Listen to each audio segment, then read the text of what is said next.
Hello, അസ്സലാമു അലൈക്കും. Welcome back to my channel.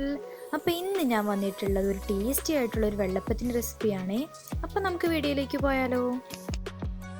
അതിന് ആദ്യം തന്നെ ഒരു 2 കപ്പോളം പച്ചരി വെള്ളത്തിലിട്ടിട്ട് 2 മണിക്കൂറിന് ശേഷം നല്ലതുപോലെ കഴുകിയിട്ട് ഒരു മിക്സിയുടെ ജാറിലേക്ക് ഇട്ട് കൊടുക്കാം. എന്നിട്ട് നല്ലതുപോലെ നരച്ചെടുക്കുക. അപ്പോൾ ഇത് നല്ലതുപോലെ നരച്ചെടുത്തിട്ട് ഇതിൽ നിന്ന് ഒരു തവിയോളം മാവ് എടുത്തിട്ട് ഒരു പാത്രത്തിലേക്ക് ഒഴിച്ചു കൊടുക്കാം. എന്നിട്ട് ഇത്തിരി വെള്ളം കൂടി ചേർത്തിട്ട് നല്ലതുപോലെ ഒന്ന് മിക്സ് ചെയ്തെടുക്കാം. അതിനുശേഷം ഫ്ലെയിം ഓൺ ആക്കിയിട്ട് ഇതൊന്ന് കുറുക്കി എടുത്തിട്ട് വരാം. ഇപ്പോൾ ഏകദേശം ഇത് കുറുക്കി വന്നിട്ടുണ്ട്. ഇനി ഫ്ലെയിം ഓഫ് ആക്കിയിട്ട് ഇതൊന്ന് തണുക്കാനായിട്ട് മാറ്റി വെക്കാം. ഇനി ബാക്കിയുള്ള പച്ചരി കൂടി ഒരു മിക്സഡ് ജാറിലേക്ക് ഇട്ട് കൊടുത്തിട്ട് അതിലേക്ക് ഒരു 4-5 ടേബിൾ സ്പൂണോളം ചോറ് കൂടി ആഡ് ചെയ്ത് കൊടുക്കാം. അതിനുശേഷം ഇതിലേക്ക് 1 കപ്പ് തേങ്ങ കൂടി ചേർത്ത് കൊടുക്കാം. എന്നിട്ട് ഇതൊന്നുകൂടി അരച്ചെടുത്തിട്ട് വരാം. അതിനുശേഷം നേരത്തെ തണുക്കാൻ വെച്ചിരിക്കുന്ന ആ കുറുക്കും കൂടി ഇതിലേക്ക് ചേർത്ത് കൊടുക്കാം.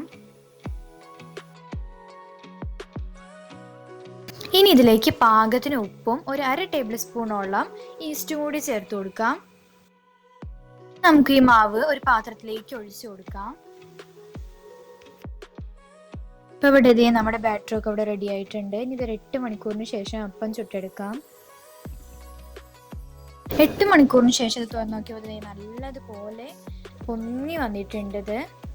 ഇനി ജസ്റ്റ് ഒന്ന് മിക്സ് ചെയ്തിട്ട് നമുക്ക് അപ്പച്ചട്ടിയിലേക്ക് ഒഴിച്ചിട്ട് ഇത് ഓരോന്ന് ചുട്ടെടുക്കാം.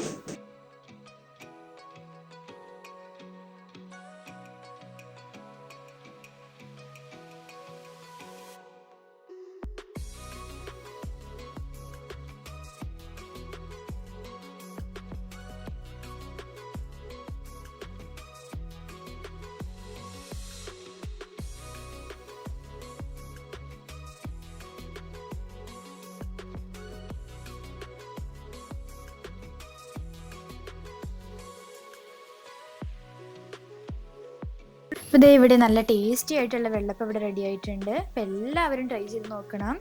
വീഡിയോ ഇഷ്ടപ്പെടുകയാണെങ്കിൽ ഒന്ന് സബ്സ്ക്രൈബ് ചെയ്തേക്കണേ.